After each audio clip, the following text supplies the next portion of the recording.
सो आज वैसे 15 जुलाई है और जैसा मैंने चैलेंज लिया था कि मैं 100 ट्रेडिंग डेज़ का एनालिसिस करूँगा एक ही स्ट्रेटजी पर, ठीक है। और उससे हर दिन पिछले दिन से हम सीखते जाएंगे, ठीक है।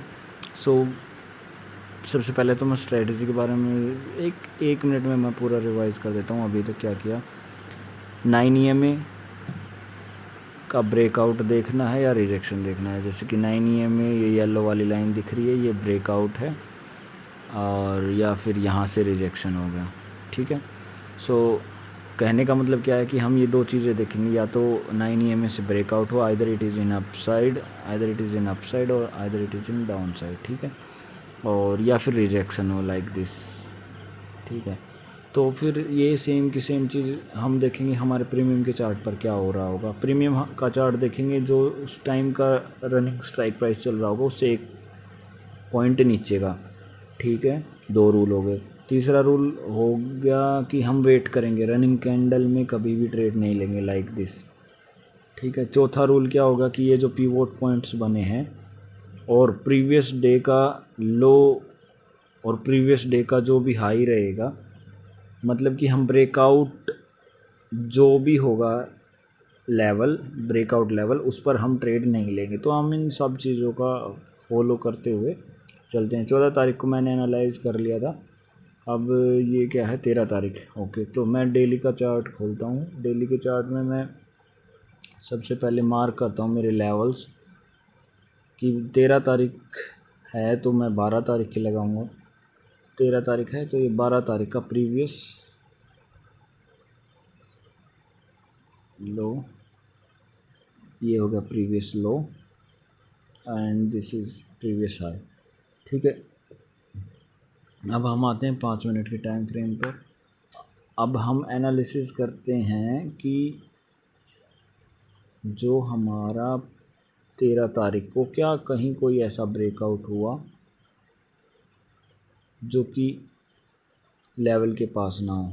तो मैं देखता हूँ कि सबसे पहले तो अगर हमारा प्राइस इस येलो लाइन के ये जो येलो लाइन जो पिवोट लाइन है इसके आसपास होगा तो मैं आपको ट्रेड नहीं लूँगा।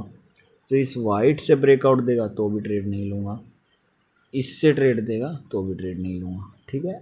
सो मैं यहाँ ट्रेड नहीं लूँगा। लेकिन इन बिटवीन कुछ भी हुआ, जैसे कि यहाँ से ऊपर उठा, सो ये मे बी ये फेक ब्रेकआउट हो सकता है, तो हम यहाँ तक कोई भी ट्रेड नहीं लेंगे। मतलब 11:10 तक कोई भी ट्रेड नहीं ले सकते, क्योंकि सारे या तो पिवोट लाइन के आसपास है या फिर क्या बोलते हैं इस वाइट लाइन के इर्द गिर्द घूम रहा है मार्केट। तो इसका मतलब ये है कि हम ब्रेकआउट के आसपास तो लेंगे ही नहीं लेंगे, इन बिटवीन द ब्रेकआउट।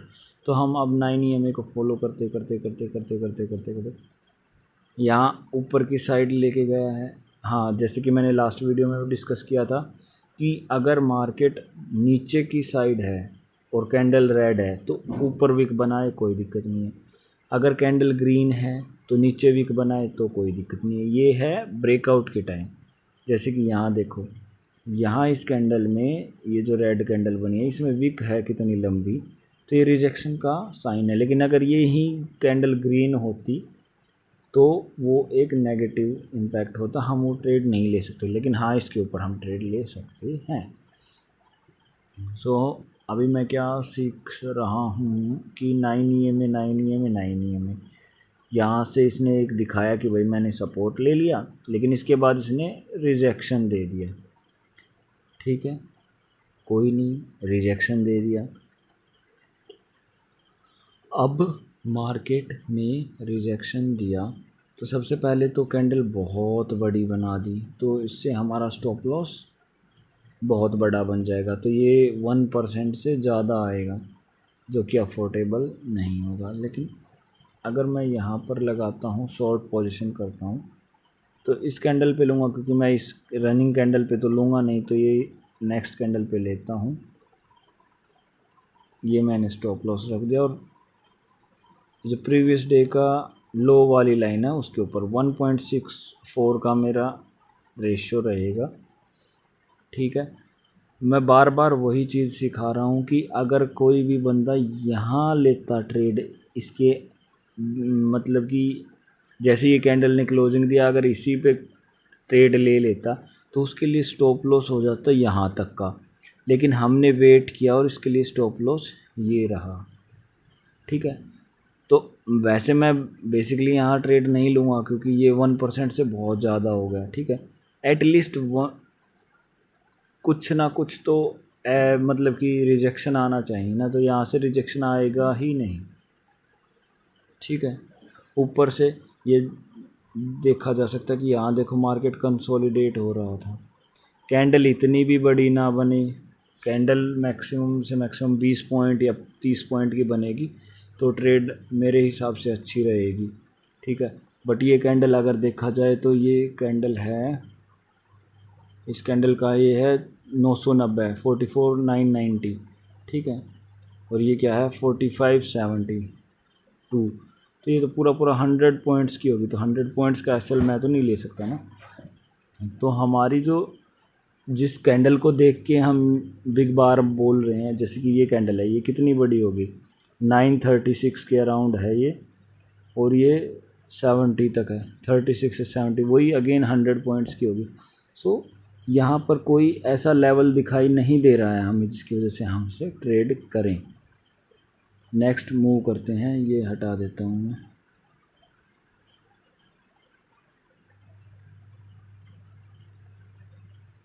ये कैंडल पे थे हम, आगे आगे येलो लाइन को फॉलो करते करते करते करते आए, यहाँ से एक रिजेक्शन मिलता है हमें। ठीक है, नीचे की साइड।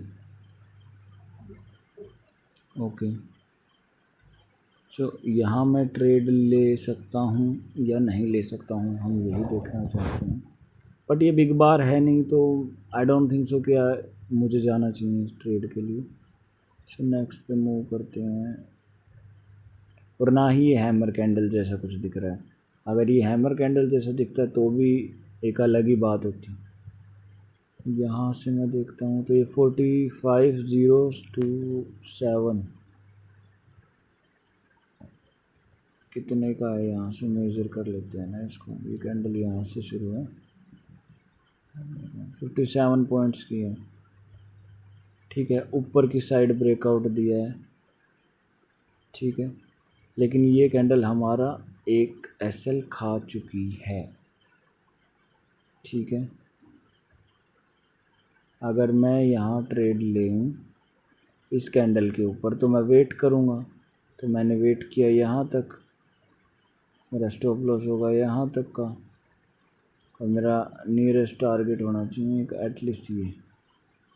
तो वैसे रिस्क रिवॉर्ड रेशियो 0.84 का है, तो मैं ट्रेड ले ही नहीं सकता इस केस में। बट फिर भी अगर एक पॉइंट ऑफ टाइम के लिए मैं सोचूं कि चलो मैं जैसे तैसे करके इस ट्रेड में घुस गया, तो फिर तो मेरा एसएल हिट हो गया, तो मेरी एक ट्रेड तो हो चुकी है यहाँ ख़राब। सो नेक्स्ट पे मूव करता हूँ मैं।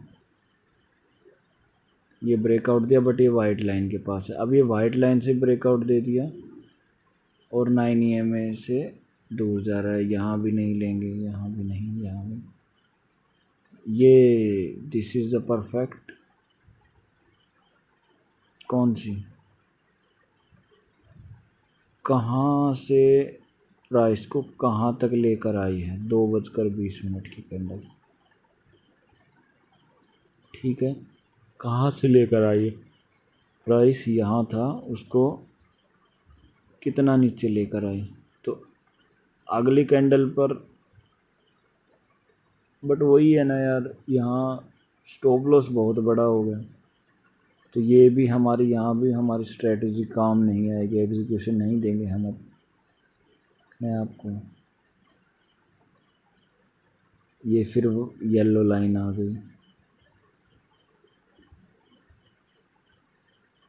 और तो 13 तारीख को हमने कोई भी ट्रेड नहीं ली। एक ट्रेड बनती है हमारे हिसाब से, और वो एग्जीक्यूट करने के बाद लॉस खा रहे हैं हम उस ट्रेड में, मतलब हमारा एसएल हिट हो रहा है, ठीक है। और वो ट्रेड कौन सी कैंडल पे है, 12-13-30, सॉरी ये है 1250 की कैंडल, ठीक है। ये है, दिस इज़ द कैंडल 1250, ठीक है। और एसएल हिट किया हमारी 1.5 में, ठीक है। 13 तारीख को हमने कोई भी ट्रेड नहीं ली, एक ट्रेड ली और उसमें हमने लॉस खा चुके हैं। और जो भी लॉस होगा उसका ध्यान रहे कि वो 1% से नीचे होगा, पहली चीज़। लेकिन अगर इस चीज़ से हम सीखें तो क्या सीख सकते हैं कि हमारा रिस्क कम हो, ठीक है। ये वैसे 57 पॉइंट्स की ही थी, लेकिन एक ये है ना कि दूसरी कैंडल जो है वो नेगेटिव बनी है। अगर यहाँ पर मैं इस चीज़ से अगर कुछ सीखूं कि यार मेरे को ट्रेड क्यों नहीं लेनी चाहिए, तो ये कैंडल नेगेटिव बनी है रेड वाली, ये तो पॉजिटिव दे रही है कि हाँ भाई पॉजिटिव मूव है, ये है वो है। बट ये जो दूसरी कैंडल बनी है ये क्या है, नेगेटिव कैंडल है। अगर फिर ये नेगेटिव कैंडल है तो इसका मतलब क्या हुआ, मैं वेट करूँगा, ट्रेड नहीं लूँगा और एट द एंड उसने उल्टा काम कर दिया, रेड कैंडल दिखा दी और निकल गया नीचे प्राइस। तो मेरे कहने का मतलब ये है कि मैं सीखना ही है हमारा बेसिक मोटो। तो मैं यही सीख रहा हूँ कि मेरे को रनिंग कैंडल में नहीं लेना। अगर मैं रनिंग कैंडल के हिसाब से जाता, इमोशंस में बहता, तो मैं इस कैंडल पे ट्रेड ले चुका होता और मेरा एसएल खा चुकी होती। ये 1250 वाली कैंडल में घुसता और एसएल खा चुकी होती 1.5 वाली कैंडल। सो मेरे को इस चीज़ पे ध्यान रखना है कि रनिंग कैंडल में नहीं घुसना, जो कि मैं घुसा नहीं। दूसरी कैंडल का वेट किया, लास्ट 5 सेकंड में ट्रेड लेनी है, तो लास्ट 5 सेकंड में अगर मैं ट्रेड ले रहा हूँ लिमिट लगाकर, तो पहली बात तो ये लिमिट तक पहुँची नहीं, ठीक है। दूसरी बात, लिमिट लगाकर अगर मैं ले रहा हूँ ये चीज़, तो उसका ये फ़ायदा है कि